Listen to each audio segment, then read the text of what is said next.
프랑스와 이탈리아는 역시 이제 뭐 전통적인 어찌 보면 기원전 한 2000년부터 와인의 명주예요. 프랑스의 뒤랑이라는 작가는 이런 말을 했습니다. 라틴 문명은 와인 재배자들의 문명이다. 이런 무지막지한 말도 했어요. 그만큼 이 라틴 지역, 지중해 연안 지역의 문명에서 와인은 뗄래야 뗄 수가 없습니다. 그리고 또 하나 와인은 사실은 거대한 지금 산업이 되었고 시장의 권력이 되었어요. 그래서 이 속에는 굉장히 추악한 권력의 다툼들이 사실은 숨어 있는데요. 오늘은 뭐 그런 얘기까지는 못하고 아마 다음 시간으로 미뤄야 될 것 같군요. 프랑스하고 이탈리아는 뭐 모든 분야에서 정통적인 앙숙의 관계입니다만 특히 문화의 영역, 특히 와인의 영역에 이르면 이들의 관계는 그냥 단순히 라이벌을 넘어서는 굉장히 그 팽팽한 긴장과 갈등의 드라마를 가진 그 나라예요. 자, 그럼 여러분 앞에 네 잔의 순서를 알 수 없는 와인이 있어요. 두 개는 프랑스 것이고 두 개는 이탈리아 겁니다. 제가 그리고 이 네 개는 제가 다 좋아하는 와인이에요. 그런데 여러분 이 와인을 여러분 맞추는 건 의미가 없어. 그지? 내가 좋은 게 뭔지만 알면 되는 거야. 근데 이게 가격대는 전부 싼 와인들이에요. 하지만 전부 파크 포인트 90점 이상씩을 받은 굉장히 훌륭한 와인이에요. 근데 빈티지를 보면 알겠지만 좀 영하기 때문에 지금 여러분이 마시면 비록 이 와인이 갖고 있는 잠재력을 충분히 알지 못할 겁니다. 그래서 좀 더 시간을 두세요. 근데 지금 처음에는 네 개의 향을 한번 다 충분히 맡아보시고 혀에 적실 정도의 맛만 보세요. 그리고 한 시간쯤 지나서 남은 3분의 1을 마시고 또 1시간쯤 지나서 남은 1시간쯤 마시도록 하겠습니다.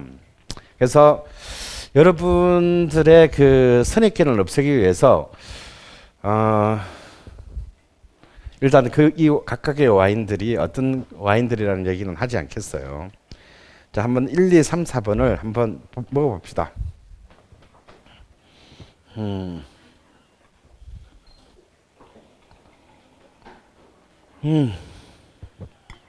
아직까지 향이 충분히 올라오진 않은 것 같네요.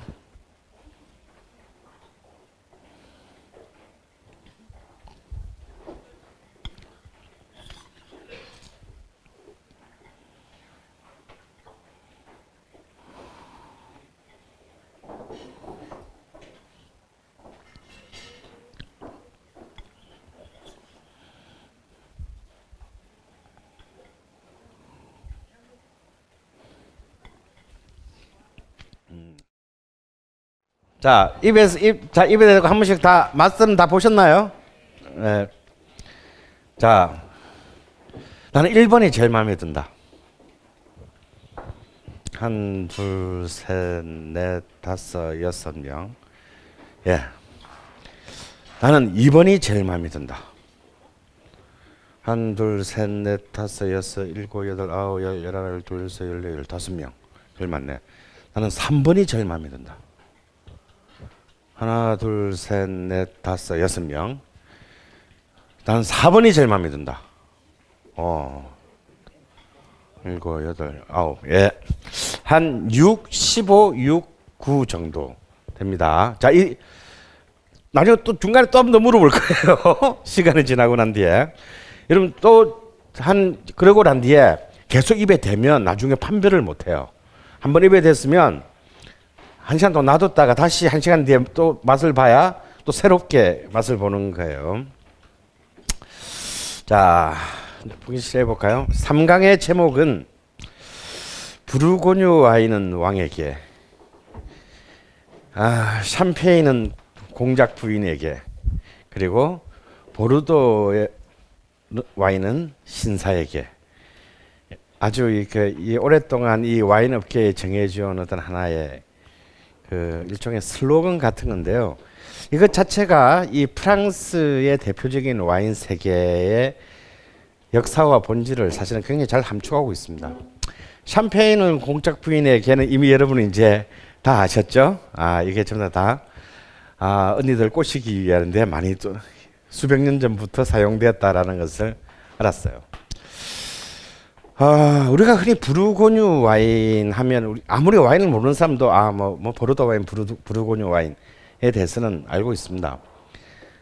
부르고뉴 와인은 글자 그대로 정말 그 별칭 자체가 왕의 와인이에요.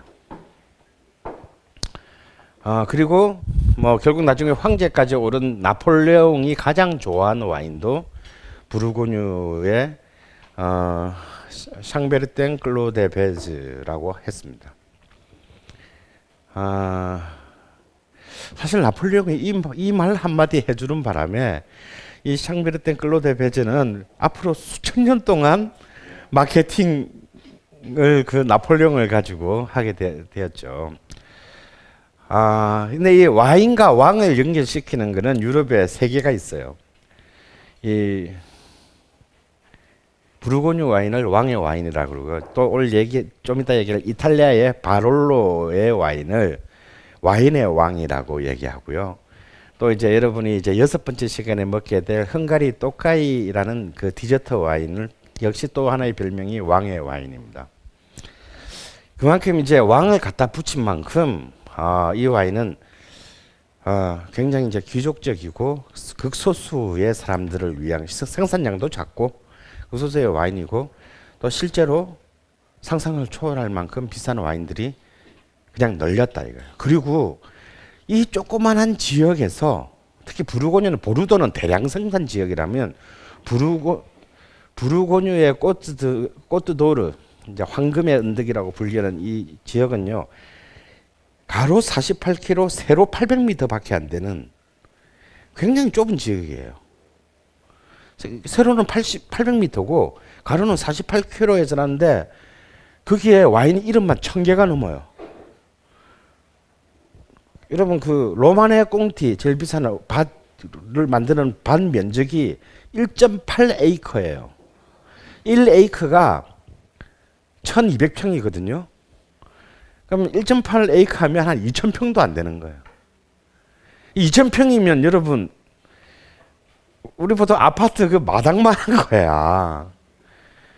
거기에서 나는 포도만 가지고 만든. 그러니까 그 각각의 생산자가 1000명이 넘으니까 이게 부르고뉴 와인은 내가 돈이 수억이 있어도 친해지기 어려운 게 이름이 다 너무 많아.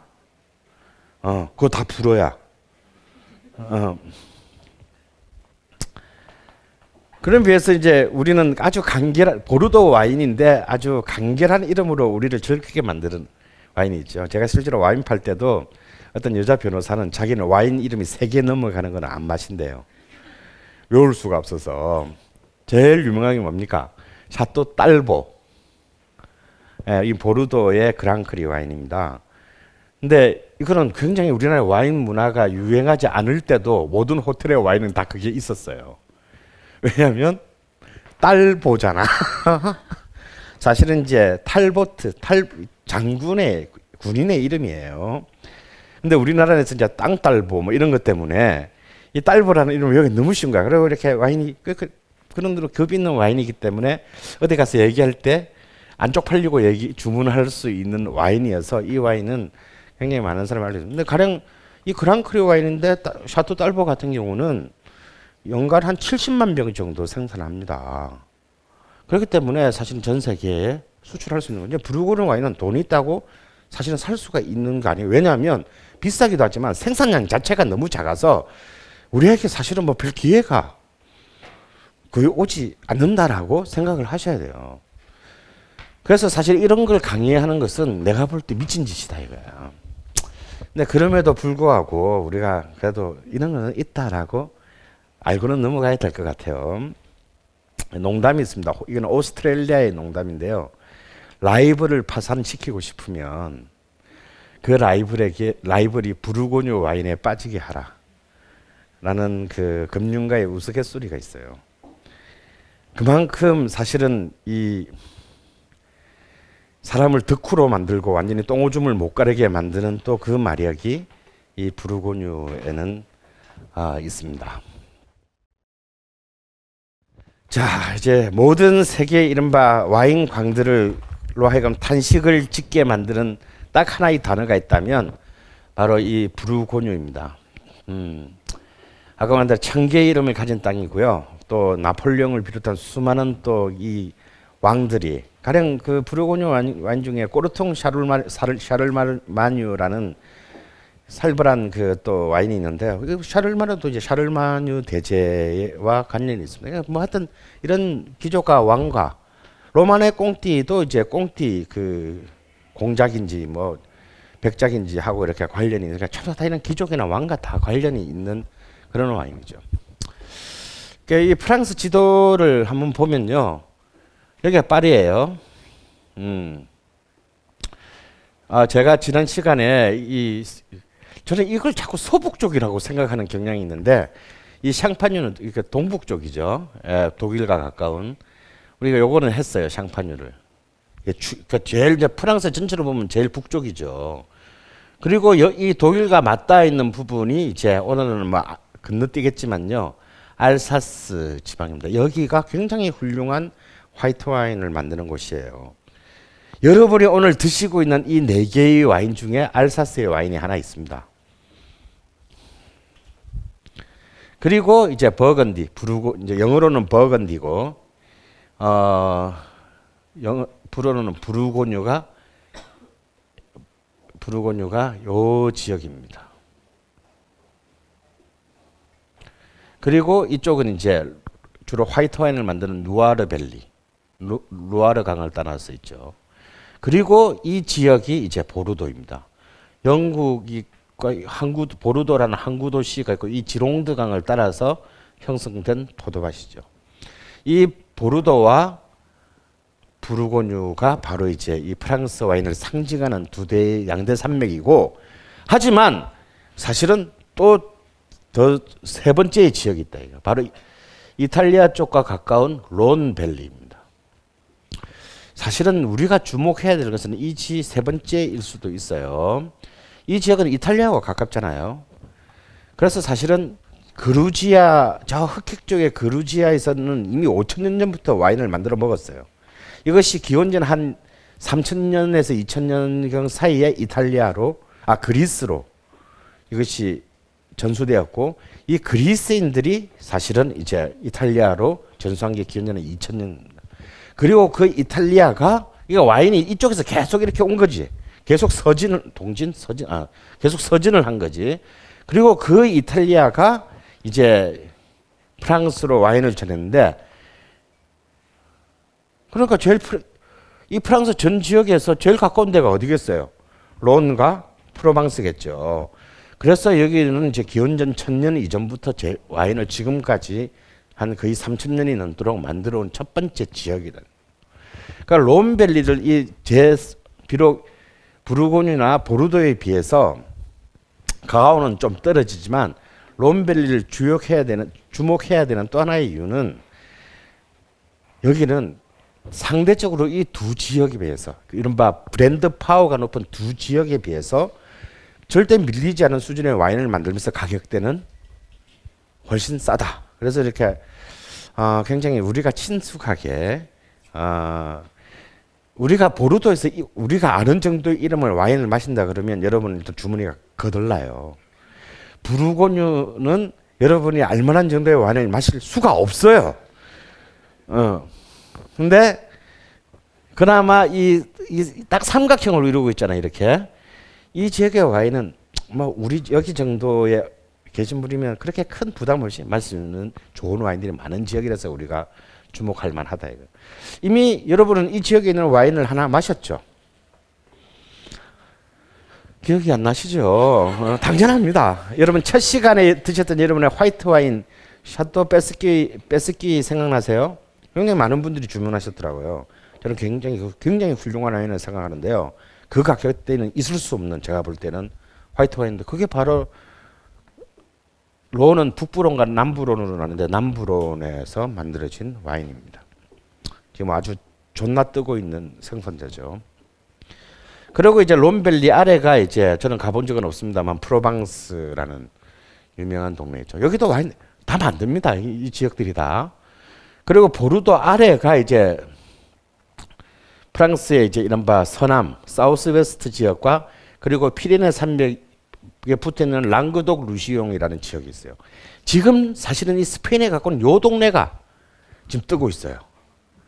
가격은 상상을 초월하게 아직까지는 쌉니다만 곧 이제 올라가겠죠. 아직까지 한국에서는 충분히 소개되지 않았습니다.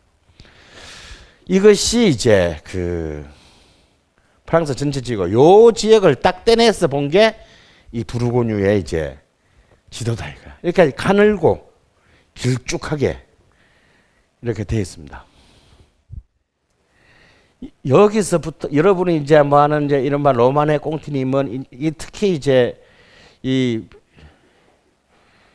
꼬트 도르라고 하는 것은 이제 황금이란 뜻이에요. 황금의 언덕이라 부르는데 이게 가을에 수활철이 되면 전부 다 황금빛으로 이렇게 그 언덕이 전부 빛난다라는 뜻이기도 하고 실제로 큰 돈이 되기도 하기 때문에 이런 의미로 이제 꼬트 도르라고 합니다.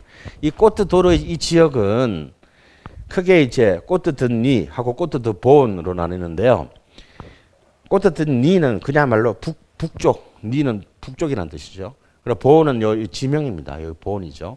이렇게 나뉩니다. 그러니까 우리가 아는 정말 비싼 상상을 초월하는 책에서나 나오는 어떤 그런 수많은 그 명작들은 굉장히 많은 부분은 이 꼬트 드니에 집중해 있어요.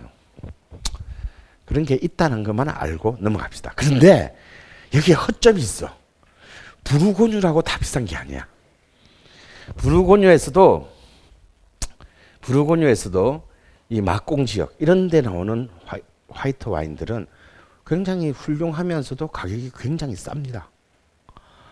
그리고 이 지역은 또 부르고뉴에서 제일 험블한 지역이 있는데요. 그게 뭐냐면 여러분 11월 달 되면 마시는 와인이 있죠. 예? 예, 보졸레 누보 있잖아. 그 보졸레가요 부르고뉴 안에 있어요. 이게 모든 그 와인 마시는 사람들의 모든 원성을 사는 온갖 슈퍼마켓에 11월 셋째 주 목요일만 되면 쫙 알록달록한 레이블로 그 말리는 보졸레가 또한 부르고뉴 안에 있다는 사실. 그래서 이 부르고뉴는 이미 BC 1세기, 그러니까 BC 1세기 때부터 100년대 때부터 이미 와인으로 명성을 누렸다 이거야.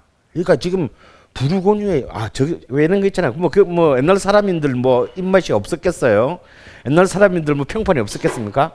야, 저 부르고뉴라는 저 천동네에서 만드는 와인이 죽인데 너 먹어봤냐? 뭐 이제 이런 것이 기록에 남아 있을 정도로 이미 이때부터 명성을 자랑했으니까 부르고뉴의 명성은 사실은 어찌 보면은 그냥 우연의 결과가 아니고요. 어찌 보면 이미 그때부터 2000년 전부터 이 땅에 이 부르고뉴에서는 농부들이 만들어 온 위대한 전통의 축적과 결과입니다. 그러니까 그들이 자신들의 이 험악하고 황폐하고 굉장히 비좁은 이 땅에서 나는 것을 가치 있게 자기 스스로 만들어 온 것의 결론인 것이죠. 그래서 이 부르고뉴에서 만드는 레드 와인은 거의 100% 피노누아라는 품종으로 만들어요. 단 레드 와인을 만드는 품종이 또 하나 더 있는데 가메이라는 품종이 있습니다. 이 가메이는 뭐냐면 바로 보졸레 누보는 부르고뉴 지역이지만 피노누아가 아닌 가메이라는 품종으로 만듭니다. 근데 이제 왜 이 동네가 이렇게 이 동네가 왜 이렇게 유명하게 됐냐면 바로 이 품종 때문이에요. 이 피노누아. 누아가 금다라는 뜻이죠. 이 피노누아라는 이 포도는 일단 위도상으로도 높잖아요. 부르고뉴가. 그러니까 사실은 와인 재배에 적절치 않은 기후이다 이거. 그래서 그리고 굉장히 척박한 땅이에요. 거기다가 이 피노누아라는 품종은 전 세계의 모든 와인을 만드는 품종 중에서 가장 생육 키우는데 가장 까다로운 품종입니다. 그리고 일단 과피, 이 포도의 알성의 껍데기가 너무 얇아요. 얇다라는 것은 뭐냐면 병충해라든가 혹은 기후, 뭐 악천후에 견디지 못한다. 그러니까 여러 아차 잘못하면 그해 농사는 그냥 다 말아 먹을 수 있는 정말 최악의 상황.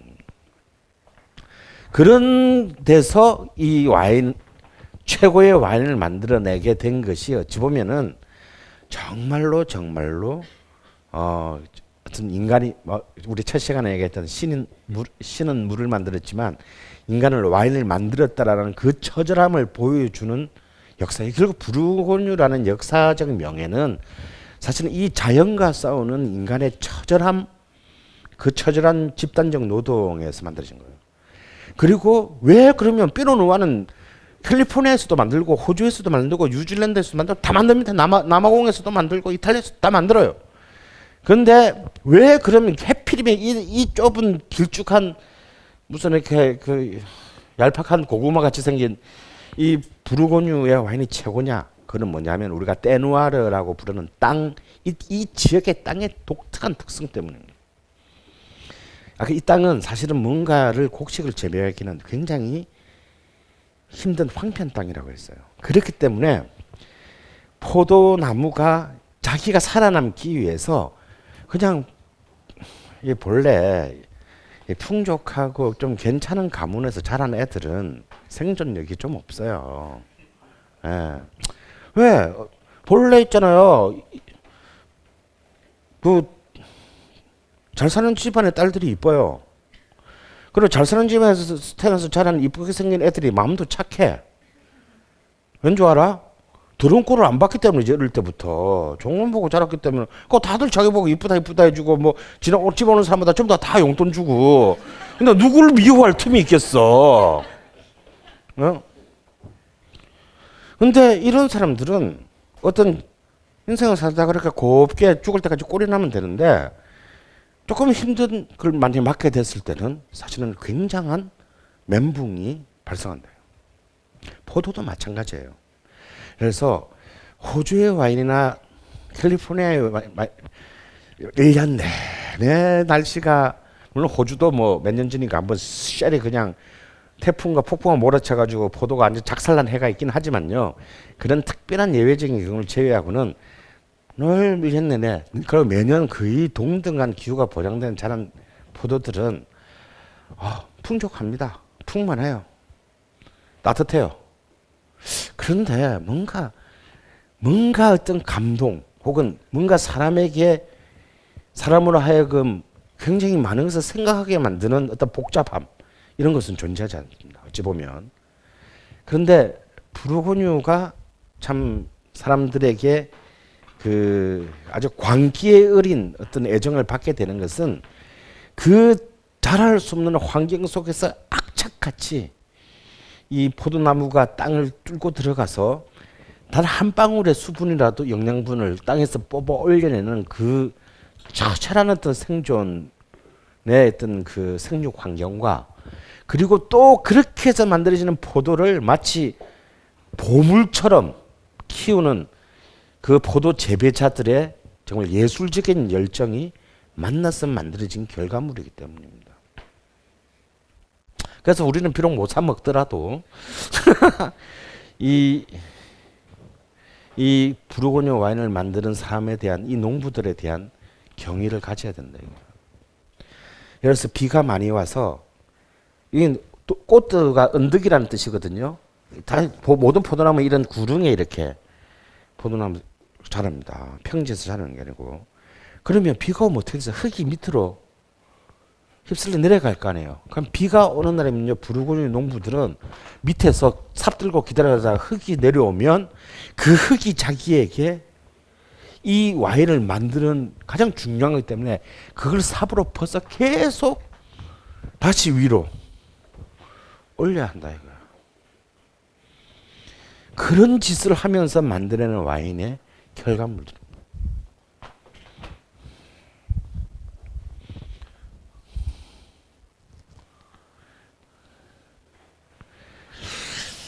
자, 우리는 이제 보르도 와인은 이제 이른바 까베르네 소비뇽과 메를로라는 이런 두 개의 원투 펀치를 중심으로 해서 만드는 일종의 블렌딩 와인으로 알고 있고, 부르고뉴는 이제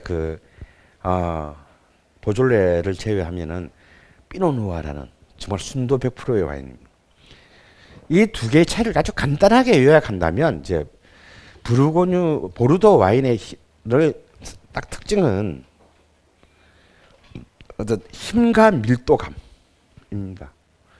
그런데 그리고 이제 흔히 말하는 이제 우리가 바디감이 강하고, 그런데 부르고뉴 와인은 그에 비해서 훨씬 약해요. 연약합니다. 그런데 섬세하고 우아한 어떤 이것이 이 부르고뉴 와인과 보르도 와인의 특징이고, 이 보르도와 부르고뉴의 두 개의 와인의 미학적인 목표는 결국은 전 세계 어디에서 와인을 만들더라도 내가 와인을 만드는 사람이라면 이 둘 중에 하나 혹은 이 둘 다를 획득하는 것이 이 와인을 만드는 자의 최후의 미학적인 목표인 것입니다. 근데 이제 몇십만 원 하는 이런 이상 비싼 이런 와인들이 왜 비싸냐? 이들이 꿈을 꾸기 때문이죠. 어떤 꿈? 바로 이 두 가지를 다 구현하려는 꿈. 그래서 이들의 개지랄이 와인값을 점점, 와인을 만드는 비용을 점점 높여가게 되고, 또 거기에 시장의 논리가, 브랜드의 파워가 개입하면서 가격은 천정부지로 오르게 되는 것이다. 1959년도에 개업한 뉴욕의 포시즌스라는 레스토랑이 있어요. 이렇게 말하니까 뉴욕 갔다 온 것 같겠지만 포시즌은 구경도 못 해봤어요. 이 포시즌스 레스토랑이 1959년도는요, 보르도 그랑크리 1등급 와인인 샤또 라투르를 18달러에 먹을 수 있었대요. 미국에서 제일 유명한 레스토랑에서 아무리 그 가격의 차이를 인플레를 감안한다 하더라도 샤또 라투르를 18달러에서, 그것도 소매점도 아니고 그 비싼 포시즌 레스토랑의 판매 가격이 18달러였다라는 거야. 그런데 이른바 가장 최근에 이제 그레이트 빈티지라고 할 수 있는 2005년 샤또 라투르의 출하 가격은 200만 원이 넘고, 우리가 사 먹으려 그러면 거기에서 또 한 곱하기 2에서 3 정도는 해야 되겠죠. 그러니까 이 고작 한 60년 사이, 5, 60년 사이에 정말 이 그 와인에 대한 어마어마한 인플레이션이 지금 사실 일어난 것입니다. 결국 이 피노누아의 있던 이 특징이 어떤 고상하고 까다로움의 특징입니다. 그러면 여러분이 마신 4개의 와인 중에 과연 딱 한 잔이 피노누아 100%로 만든 와인이에요. 그것이 뭘까요?